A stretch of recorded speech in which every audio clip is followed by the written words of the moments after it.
Shalom Bapak Ibu Saudara-saudaraku yang dikasihi Yesus Kristus. Selamat bertemu kembali dalam sapaan firman Tuhan buat kita hari ini. Kita masih terus mendengarkan firman Tuhan, supaya hidup kita sesuai dengan apa yang Tuhan kenan, apa yang Tuhan kehendaki. Kita bukan hidup dalam kedagingan kita, tapi kita hidup dalam roh yang sudah dimenangkan oleh Kristus. Jadi orang Kristen harus hidup di dalam roh. Dia harus bisa mengalahkan kekuasaan dagingnya, kuasa daging yang selalu berupaya untuk menghancurkan iman kita. Amin.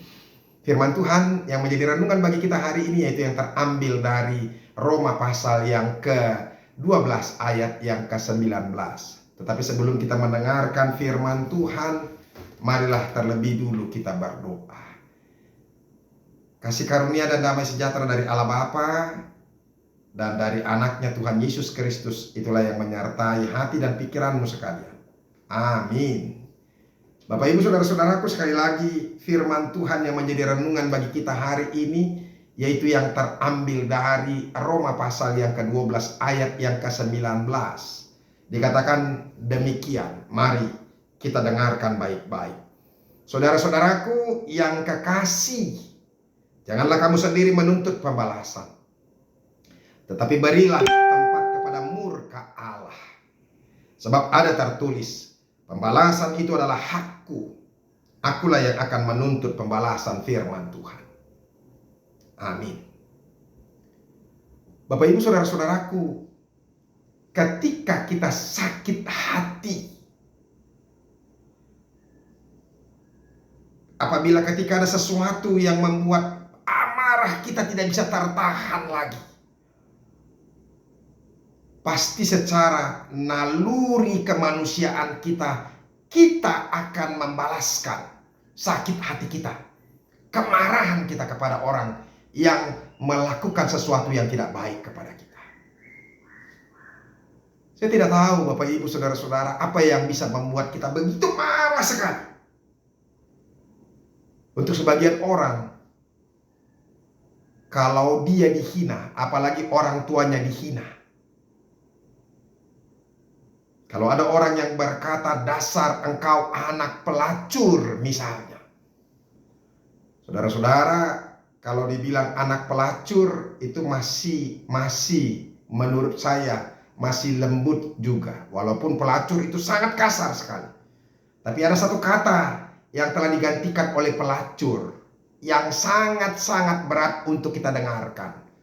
Saya yakin setiap orang ketika dikatakan dasar kamu anak ini misalnya, saya tidak tahu apakah kita tidak marah. Atau kalau adik perempuan kita misalnya diperlakukan dengan tidak baik, apakah kita mampu tidak marah? Apakah kita mampu untuk menahan kemarahan kita dan tidak membalaskan itu? Demikian juga kalau andaikan kita ditampar oleh orang lain di depan orang lain. Apa reaksi yang terus muncul dari kita? Saya yakin pasti kita akan terus membalas dia. Kalau kita dimaki, pasti naluri kedagingan kita terus membalas dia dengan makian juga. Itulah kehidupan manusiawi. Itu reaksi. Tetapi Bapak Ibu Saudara-saudara, firman Tuhan ini mau mengingatkan kepada setiap orang percaya yang ada di Roma ketika itu. Ketika mereka mengalami penderitaan, mengalami penganiayaan, mengalami fitnahan, mengalami perilaku yang tidak baik, Rasul Paulus mengingatkan mereka supaya mereka jangan membalaskan itu. Kalau kita lihat sebelum ayat firman Tuhan kita dari ayat yang ke-14, dikatakan berkatilah siapa yang menganiaya kamu, berkatilah dan jangan mengutuk. Saudara-saudara, mampukah kita memberkati orang yang menganiaya kita? Ini luar biasa firman Tuhan ini bagi kita hari ini Bapak Ibu. Ya. Dan saya pikir menjadi orang Kristen itu tidak mudah ternyata. Tidak mudah. Beda dengan agama-agama yang lain. Apalagi kalau misalnya Tuhan dihina. Iya kan? Kalau dikatakan bahwa Yesusmu itu penzina. Karena Yesus pernah apa? Bertemu bicara-bicara dengan apa? Wanita Samaria di sumur berdua-duaan. Yesus pernah kakinya dibersihkan dengan rambut oleh apa? Wanita jalang juga. Makanya banyak orang mencap bahwa Yesus itu adalah penzina. Ya kan? Membiarkan tubuhnya dibersihkan oleh wanita yang tidak benar. Wah, kalau kita orang Kristen tidak perlu harus sakit hati dan marah, membalaskan itu dengan kemarahan. Itu bedanya, sekali lagi kita katakan, kita dengan mereka. Kita tidak sama dengan mereka. Kalau orang lain mungkin berjilid-jilid, mereka akan demonstrasi. Seakan-akan dunia kita ini akan hancur berantakan. Makanya inilah keluhuran pengajaran kekristenan itu. Saya benar-benar salut melihat pengajaran itu. Dan itu yang sangat sulit untuk dilakukan oleh orang percaya.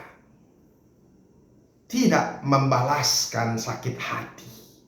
Tetap tinggal dalam kasih. Mari kita lihat setelah ayat kita ini, saudara-saudara, ayat 20. Tetapi jika seterumu lapar, berilah dia makan. Jika seterumu lapar, berilah dia makan. Bapak Ibu saudara-saudara, biasanya dengan seteru kita, dengan musuh kita, matilah dia. Itu yang kita harapkan. Tetapi tidak untuk kekristenan. Ini yang susah. Itu yang saya katakan, ini yang susah. Ketika seterumu atau musuhmu haus, berilah dia minum. Bagaimana mungkin?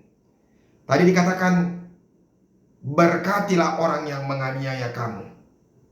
Bapak Ibu saudara-saudara, makanya firman Tuhan ini mengingatkan kita dengan tadi, ayat 19 tadi. Saudara-saudaraku yang kekasih, janganlah kamu sendiri menuntut pembalasan. Ternyata kita tidak diberikan hak kepada Tuhan untuk membalaskan sakit hati kita. Bapak Ibu saudara-saudara, saya mau ingatkan kepada kita juga yang sakit hati kepada MKC, Muhammad Kece, yang apa? Yang dianiaya oleh Napoleon. Saya mau katakan kepada kita, dan saya berdoa kepada kita, tak perlu kita angkat itu menjadi hal-hal yang viral. Maafkanlah. Itu bedanya kita dengan mereka. Makanya firman Tuhan ini di ayat 10, ayat 21 yang terakhir ini formula kita orang Kristen. Janganlah kamu kalah terhadap kejahatan, tetapi kalahkanlah kejahatan itu dengan kebaikan. Kalau kita sama dengan mereka, apa bedanya kekristenan itu? Bayangkan Kristus mati, difitnah, dipukuli, ditampar, dicambuk, diludahi. Tapi dari mulutnya sedikit pun, dari wajahnya sedikit pun tidak ada yang mengeluarkan perkataan-perkataan yang tidak baik. Apalagi berwajah yang marah kepada orang-orang yang berlaku jahat kepadanya. Tapi tetap dia penuh dengan kasih. Dia katakan, saudara-saudara, ini yang paling tidak tahan kita mendengarnya. Ya Bapa, maafkanlah mereka atas dosa-dosa mereka, sebab mereka tidak tahu apa yang mereka lakukan. Saudara-saudara, perkataan itu benar sekali. Orang yang tinggal dalam dosa tidak mengerti bahwa mereka itu salah, mereka itu jahat, mereka itu bejat. Karena dosa itu yang menutupi kejahatan mereka. Oleh karena itu Bapak Ibu saudara-saudara, menanglah. Jangan ambil hak Tuhan. Tuhan akan marah. Sebab pembalasan itu adalah haknya Tuhan. Jadilah orang yang tinggal dalam kasih. Ini sulit sekali untuk dilakukan. Tapi percayalah, dalam Kristus kita bisa akan melakukan. Tuhan Yesus memberkati kita. Amin. Mari kita berdoa. Terima kasih Tuhan. Kami sudah mendengarkan firman-Mu begitu luar biasa. Ini mengingatkan kami, semakin meneguhkan kami bahwa kami memang adalah orang yang harus tinggal dalam kasih. Dalam namamu Yesus kami berdoa. Amin. Bapak Ibu Saudara-saudara sudah dengarkan firman Tuhan. Tinggallah terus dalam Tuhan dan kasih. Maka kita bisa memaafkan orang lain. Kalahkan kejahatan dengan kebaikan. Tuhan Yesus memberkati. Sampai ketemu besok. Teruslah mendengarkan firman Tuhan. Salam.